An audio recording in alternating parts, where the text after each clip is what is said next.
Hello everyone, we all know that कि हम BEd entrance exam से रिलेटेड इंपॉर्टेंट क्वेश्चंस की सीरीज़ कर रहे हैं और ये हमारी थर्ड वीडियो है। इससे पहले जो 2 वीडियो आई है, अगर आपने वो नहीं देखी है तो लिंक डिस्क्रिप्शन में है, आप वहाँ से जाके देख सकते हैं। ये क्वेश्चन आपको हर एक बीएड इंट्रेंस एग्जाम में हेल्प करेंगे। सो स्टार्ट करते हैं। हमारा फर्स्ट क्वेश्चन है, a semiconductor device made up of a single P N junction is called a, जिसमें एक सिंगल पी एन जंक्शन होता है, वो सेमीकंडक्टर डिवाइस कौन सा होता है? तो यहाँ पे हमारा करेक्ट आंसर है ऑप्शन नंबर बी, यानी कि डायोड। तो डायोड को हम बोल सकते हैं electrical component that allows the flow of current in only one direction, positive to negative. इस तरीके से इसमें करंट का फ्लो होता है, तो इसलिए इसका आंसर हो जाएगा हमारा डायोड। क्वेश्चन सेकंड देखते हैं, Newton's first law is also refer to as, Newton के फर्स्ट लॉ को क्या बोला जाता है? तो ये आपने सुना भी होगा। ये देखिए, जैसे लॉ ऑफ मोमेंटम, ये जो लॉ है ये तो न्यूटन का सेकंड लॉ है, ऐसा कोई लॉ न्यूटन का नहीं है। तो हमारा ऑप्शन है, ऑप्शन नंबर ए बचता है और यही हमारा करेक्ट आंसर है, द लॉ ऑफ इनर्शिया। और ये लॉ कौन सा है अगर आपसे पूछा जाए तो ये लॉ हमें बताता है, if a body is at rest और moving at a constant speed in a straight line, it will remains at rest or keep moving in a straight line at constant speed unless it is acted upon by a force। मतलब कि जो भी एक body की जो position है, rest है, moving है, तो वो उसी में रहना चाहती है, उसी में वो रहती है जब तक हम कोई बाहर से एक्सटर्नल फोर्स उस पर अप्लाई नहीं करते। इसी को हम द लॉ ऑफ इनर्शिया बोलते हैं और यही है Newton's first law. Next question देखते हैं। तो considering that the letters used have their usual meanings, तो 1 किलो वाट आर, ये किलो वाट आर है, तो इसका क्या मतलब होता है? तो यहाँ पे हमारा करेक्ट आंसर है 3.6 इंटू 10⁶ जूल। नेक्स्ट क्वेश्चन देखते हैं, which of the following colours of visible light has the longest wavelength? तो यहाँ पे हमारा करेक्ट आंसर हो जाएगा ऑप्शन नंबर सी, यानी कि रेड। तभी जो रेड होता है हमें वो बहुत डिस्टेंस से भी क्लियरली दिखाई देता है, क्योंकि उसकी सबसे ज़्यादा वेवलेंथ होती है। नेक्स्ट क्वेश्चन देखते हैं,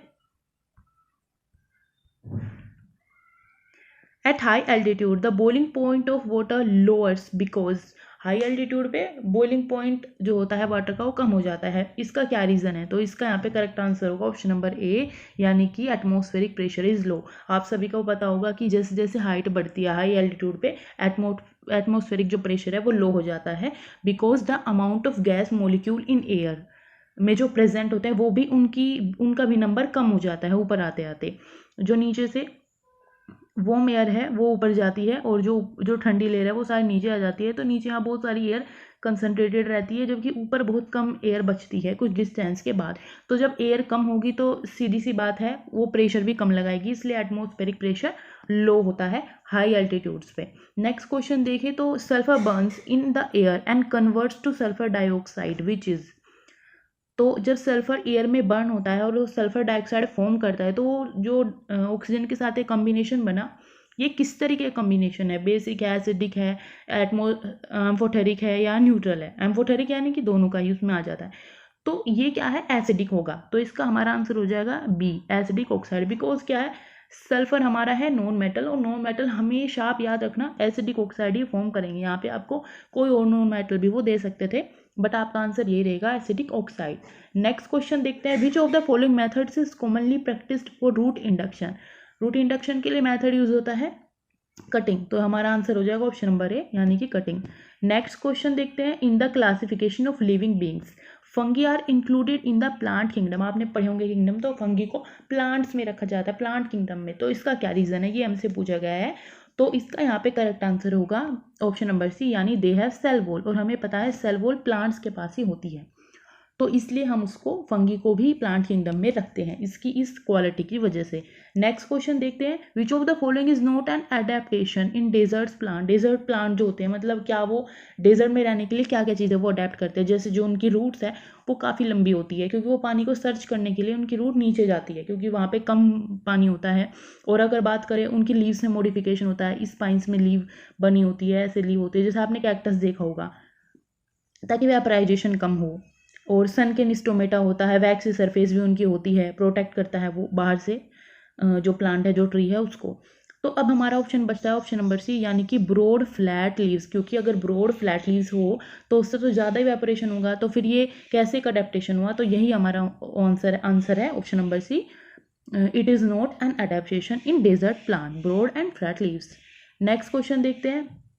A pit is prepared in the school garden and waste material is put inside it to make compost। एक पिट में क्या किया गया कि स्कूल गार्डन से वेस्ट मटेरियल को रखा गया ताकि उससे हम खाद बना सके। तो out of the following material given below which would do not decompose even after several weeks. तो कुछ मटेरियल दिए गए हैं, तो आपको बताना है कौन सा उसमें से डिकम्पोज नहीं होगा। तो सिंपल आपको देख के भी पता चल गया होगा। जो वेजिटेबल पील्स है वो इजीली डिकम्पोज हो जाती है, जो पेड़ की लीव्स होती है वो भी, पेपर की बात करें वो भी इजीली डिकम्पोज हो जाता है। तो बचा क्या हमारा ऑप्शन नंबर ए। तो आप ऐसे एलिमिनेट करके भी सही आंसर लगा सकते हैं। तो एल्यूमिनियम फॉइल होती है वो इजीली डिकम्पोज नहीं होती, तो ये हमारा आंसर हो जाएगा। नेक्स्ट क्वेश्चन देखते हैं। Which of the following statement is not true about the भक्ति मूवमेंट। भक्ति मूवमेंट में के लिए कौन सा स्टेटमेंट ट्रू नहीं है जो हमारा भक्ति मूवमेंट हुआ। जैसे songs of bhakti saints were composed in regional languages. तो ये होता था, जितने भक्ति संत थे उनके सॉन्ग रीजनल लैंग्वेजेस में रखे जाते ताकि रीजन के लोग भी उन्हें गा पाए, समझ पाए। और अगर आगे बात करें सॉन्ग्स वर ट्रांसमिटेड ओरली, तो ये भी सही है, ओरली गाए जाते थे घरों में। जैसे मीरा के सॉन्ग आपने देखे होंगे, सुने भी होंगे, आप आज तक गाए जाते हैं। People added their own experiences and alter to the original song. तो ये भी बिल्कुल सही है, अपने एक्सपीरियंसेस को ऐड करते थे और ओरिजिनल सॉन्ग को थोड़ा थोड़ा बदल देते थे। तो इसमें हमारा ऑप्शन बताया ऑप्शन नंबर बी, यानी कि man and women belonging to deprived community were not allowed to sing these songs. तो ऐसा नहीं था, हर एक कोई भी हो, किसी भी कम्युनिटी से हो, किसी भी कास्ट से हो, सब लोग ये सॉन्ग्स गा सकते थे। तो यहाँ पे हमारा करेक्ट आंसर होगा option number B. Next question देखते हैं हम। नेक्स्ट क्वेश्चन है हमारा, which of the following statements is not true for novels in colonial India. Colonial India यानी जब ब्रिटिश का रूल था इंडिया में, तो कौन सा स्टेटमेंट सही है नोवेल्स के रिगार्डिंग। तो यहाँ पे हमारे ऑप्शन है जैसे novels help in developing a sense of national belonging and cultural equality with the colonial master. तो ये ट्रू था, उस टाइम ये चीज़ें होती थी। नेक्स्ट देखें तो novels allowed for a new conception of womanhood where women could choose और रिफ्यूज देयर पार्टनर रिलेशनशिप। ये भी बिल्कुल सही है। Novels in general assisted in the spread of reading aloud in group. तो ऐसा कुछ नहीं था कि उन्हें रीडिंग अलाउड करना है, जोर से पढ़ पढ़ के सुनाना है। तो यहाँ हमारा ये वाला ऑप्शन गलत हो जाएगा। तो सही आंसर हमारा यही है, option number C. Novels help in establishing a relationship with the past. तो ये भी सही है। तो हमारे यहाँ पे यही आंसर हो जाएगा ऑप्शन नंबर सी, क्योंकि हमसे वो स्टेटमेंट पूछा गया है जो ट्रू नहीं है। आप इसका ध्यान रखें, जो नोट यहाँ पे आता है ये क्वेश्चंस में एक्सेप्ट भी मिलेगा, कहीं कहीं पे लिखा हुआ, कहीं कहीं पे नोट मिलेगा। तो आप समझ जाना वो ऑप्शन हटाना है जो जिससे हम एग्री नहीं करते, जो गलत है। तो ऑप्शन नंबर सी गलत है। नेक्स्ट क्वेश्चन देखते हैं। Which of the following statement is false regarding the partition of 1947। 1947 का पार्टीशन आपको पता होगा, तो उसमें उसके रिगार्डिंग कौन सा स्टेटमेंट गलत है जब इंडिया पाकिस्तान हमारे अलग हुए तब। तो there was a massive transfer of population both side. तो बिल्कुल सही है, बहुत मासिव ट्रांसफॉर्मेशन हुआ। नेक्स्ट की बात करें तो people had to change their occupation and take up new jobs. तो ये भी सही है, लोगों को अपने ऑक्यूपेशन छोड़ने पड़े। Despite the transfer the culture of Delhi city remain the same. तो ऐसा नहीं है, कल्चर भी कहीं ना कहीं चेंज हुआ है। पहले कुछ कल्चर था, अब कुछ हुआ है, तो ये तो चेंजेस हुए, कल्चर में तो चेंजेस आए। तो ये हमारा ऑप्शन यहाँ पे हो जाएगा गलत। और जैसे डी की बात करें, न्यू कॉलोनीज केम अप, तो न्यू कॉलोनीज आई, तो ये तो सही है। तो हमारा यहाँ पे आंसर हो जाएगा option number C. Next question देखते हैं। What is true in the context of date and period of Indian history today. जो हमारी इंडियन हिस्ट्री है उसमें डेट और पीरियड के कॉन्टेक्स्ट में कौन सा स्टेटमेंट ट्रू है। तो मैं आपको ट्रू स्टेटमेंट बता देती हूँ।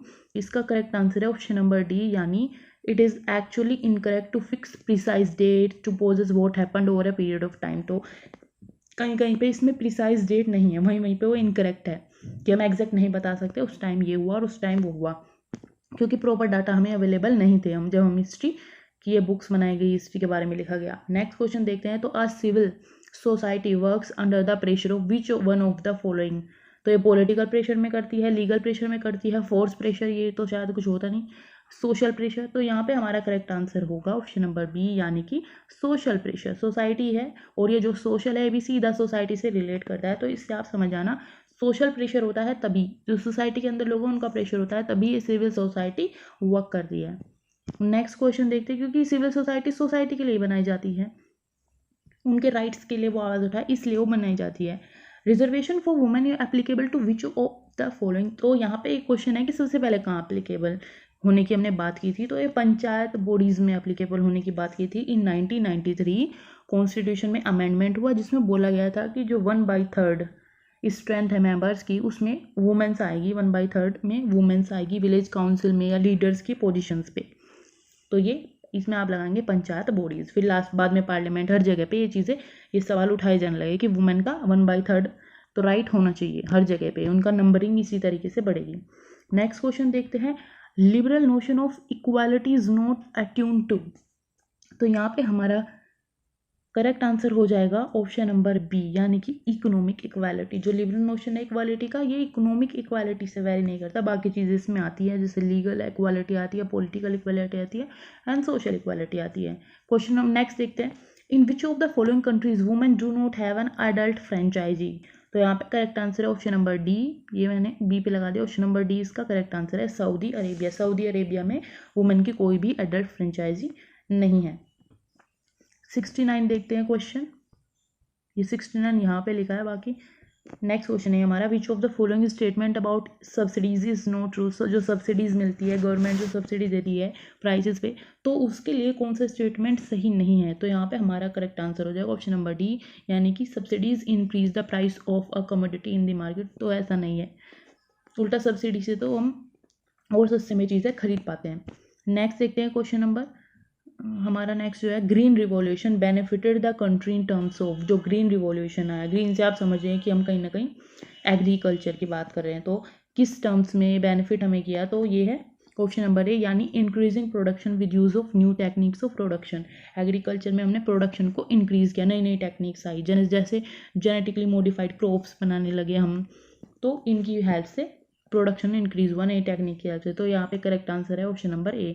नेक्स्ट क्वेश्चन है, government uses trade barrier to. जो ट्रेड बैरियर्स लगाए जाते हैं, जैसे दूसरी कंट्री यूएसए है, वो इंडिया में ट्रेड करना चाह रहे हैं, तो हम कुछ बैरियर्स लगाते हैं, कुछ टैक्स लगा देते हैं। तो ऐसा हम क्यों करते हैं, तो यहाँ पे करेक्ट आंसर है ऑप्शन नंबर ए ही इसका करेक्ट आंसर है, कि protect domestic producer from foreign competition. यानी अगर फॉरेन से, जैसे यूएसए से कोई मिल्क आ रहा है, कोई और चीज़ आ रही है, तो अगर हम उस पर टैक्स नहीं लगाएंगे तो वो हमारी मार्केट में हर जगह यूएसए की चीज़ें दिखाई देगी। तो हमारे यहाँ के जो डोमेस्टिक प्रोड्यूसर्स है, जो किसान है, जो लोग बनाते हैं मिल्क या और भी चीज़ें, तो उनका तो कहीं ना कहीं एक कॉम्पिटिशन बढ़ जाएगा। अगर जो फॉरेन मार्केट में फॉरेन से जो सामान है, अगर वो सस्ता है तो लोग उसको खरीदेंगे, तो हमारे डोमेस्टिक वर्कर्स ऐसे ही रह जाएंगे। तो इसको देखते हुए गवर्नमेंट ट्रेड बैरियर्स लगाती है। ट्रेड यानी व्यापार, और बैरियर्स उसको कहीं ना कहीं रोकने का काम करते हैं। नेक्स्ट देखते हैं 7th question, which of the following land forms is the outcome of erosion caused by the river. River जो इरोजन करती है, तो कौन सा लैंड फॉर्म है जो बनता है, तो इसमें करेक्ट आंसर है पेनेप्लेन। पेनेप्लेन को अगर हम देखें, इसका मतलब प्लेन ही होता है। तो अगर वैसे समझे तो ए मोर और less level land surface produced by erosion over a long period. तो लॉन्ग पीरियड में जो इरोजन होता है, उससे जो बनता है हमारा लैंड, उसका जो एक तरीके से बोले सरफेस है, वो थोड़ा सा नीचे हो जाती है, क्योंकि रोड हो जाती है यहाँ से चीज़ें, तो ये पेनेप्लेन होता है हमारा। नेक्स्ट क्वेश्चन देखते हैं। नेक्स्ट क्वेश्चन है हमारा, regional planning relates to. Regional planning किससे रिलेट करती है, तो इसमें सही आंसर है हमारा ऑप्शन बी, यानी area specific approach of the development की। इसी एरिया में डेवलपमेंट करनी है, उसी को हम रीजनल प्लानिंग बोलते हैं। रीजनल यानी एक रीजन की हम यहाँ पे बात करें, वर्ड से हमें समझ आ रहा है। नेक्स्ट क्वेश्चन देखते हैं, tropical evergreen forest are also called. तो इन्हें बोला जाता है ऑप्शन नंबर सी, यानी कि रेन फॉरेस्ट, क्योंकि जहाँ पर रेन हो रही है, आप समझिए एक जगह पर रेन हो रही है, पानी है प्रॉपर, सब मिल रहा है, तो वहाँ पे ज़्यादा से ज़्यादा फॉरेस्ट होते हैं। तो इसलिए ट्रॉपिकल एवरग्रीन फॉरेस्ट जो हमेशा एवरग्रीन, हमेशा ग्रीन रहते हैं, तो ये रेन फॉरेस्ट होते हैं। Basically dry monsoon polar forest तो ये नहीं होंगे। नेक्स्ट क्वेश्चन देखते हैं, Sri Lanka is separated from India by the Palk Strait. The state notes a geographical feature that can best be defined by. तो हमें पता है श्रीलंका और इंडिया के बीच में एक छोटी सी स्टेट है, उसको हम पाक स्टेट बोलते हैं, जो दोनों को ज्वाइन कर रही है। तो उसको वैसे हम अगर डिफाइन करना हो तो कैसे डिफाइन करेंगे, तो सिंपल सा है, इसका करेक्ट आंसर हो जाएगा option number A, a narrow passage of water connecting two seas. तो ये है, दोनों को कनेक्ट करती है हमारे, तो यही है इसका करेक्ट आंसर। ऐसे ही हम इसको डिफाइन करेंगे। नेक्स्ट क्वेश्चन देखते हैं, in the number C sentence given below which of the sequences of symbol will make correct senses. तो जैसे 47% यानी 47/100, तो ये हो जाएगा हमारा 0.47। ऐसे आप इसकी वैल्यू निकालेंगे, और ये है 0.55। तो जैसे यहाँ पे 7 5 है, तो 0.5 समथिंग ये हमारी वैल्यू रहेगी 40/7 अगर हम इसको लेके, तो फिर कौन से स्टेटमेंट हमारा करेक्ट होंगे। तो अगर आप इसको करके भी देखेंगे तो यहाँ पे करेक्ट आंसर आ जाएगा ऑप्शन नंबर सी, यानी कि 47% जो है वो छोटा है 4/7 से, जबकि 0.55 छोटा है 4/7 से, दोनों से ही 4/7 बड़ा है। तो ये यहाँ पे हो जाएगा करेक्ट आंसर। नेक्स्ट देखते हैं, a fair dice has 12 faces with numbers from 1 to 6 written in equal number on each side. What is the probability of getting the smallest prime number in a single throw of the dice पे अगर 1 2 3 4 5 6 इस तरह के number है और हमें smallest prime number निकालना है, तो we know that smallest prime number is 2, यानी हम 2 को ही निकालना है अगर हमें, तो हमारी प्रोबेबिलिटी क्या हो जाएगी, तो 1/6। ईजी एक नंबर निकालना है तो 1/6, तो इसका करेक्ट आंसर हो जाएगा ऑप्शन नंबर सी। इस तरह के मैथ्स के सिंपल क्वेश्चंस आपके एग्जाम में आएंगे। नेक्स्ट क्वेश्चन देखते हैं, इफ x इक्वल टू 22/7 और y equal to √5, what is the value of x/5, यानी 22/7/5 यानी √5, तो √5 यहाँ पे आ जाएगा। तो आप इसको रेशनलाइज करके देखेंगे तो सिंपल एक फ्रैक्शन बनेगी, और वी नो दैट अगर फ्रैक्शन की फॉर्म में या p/q की फॉर्म में कोई चीज़ लिखी होती है तो वो हमारे रेशनल नंबर होते हैं। तो यहाँ पे रेशनल नंबर होते हैं, बट अगर ये √5 है, अगर ये रह जाता है रूट में कोई नंबर रह जाता है तो वो होता है हमारा इरेशनल नंबर। आप इसको करके देखेंगे तो आपको यहाँ पे मिलेगा कि रेशनल नंबर, जो आप इसको सोल्व करेंगे तो करेक्ट आंसर है ऑप्शन नंबर बी, यानी कि रेशनल नंबर। नेक्स्ट देखते हैं, what is the degree of the remainder when a cubic polynomial is divided by a quadratic polynomial. तो कोई भी पॉलिनोमियल आप ले, क्वाड्रेटिक और क्यूबिक, उसको करके देखें तो यहाँ पे हमारा आंसर आएगा ऑप्शन नंबर ए, यानी कि वो हमेशा जो भी हमें मिलेगा रिमाइंडर हमेशा या तो इक्वल होगा 1 के या 1 से छोटा होगा, यही हमारा आंसर यहाँ पे रहेगा। लास्ट क्वेश्चन देखते हैं, the random motion of particle suspended in a fluid is called. जो रैंडम मोशन होता है, जो ये फ्लूइड है मान लीजिए बकेट में, तो जो इसमें पार्टिकल का रैंडम मोशन होता है उसको हम क्या बोलते हैं, तो उसको बोलते हैं हम ब्राउनियन मोशन, या फिर वो मोशन इस तरीके से पार्टिकल्स इधर उधर ऐसे ऐसे होते रहते हैं, तो ये इसको दूसरे वर्ड में बोले तो जिग जैग मूवमेंट, यही होता है हमारा ब्राउनियन मोशन इन साइंस। तो यहाँ पे हमारा ये 30 क्वेश्चन की जो वीडियो है कंप्लीट होती है। अगर आपको वीडियो अच्छी लगी तो इसको लाइक करें, शेयर करें और चैनल को सब्सक्राइब करें। अगर आपको और वीडियोस चाहिए तो आप कमेंट सेक्शन में बता सकते हैं कि आपको किस टाइप के और क्वेश्चंस चाहिए बीएड एंट्रेंस एग्जाम से रिलेटेड। Thanks for watching.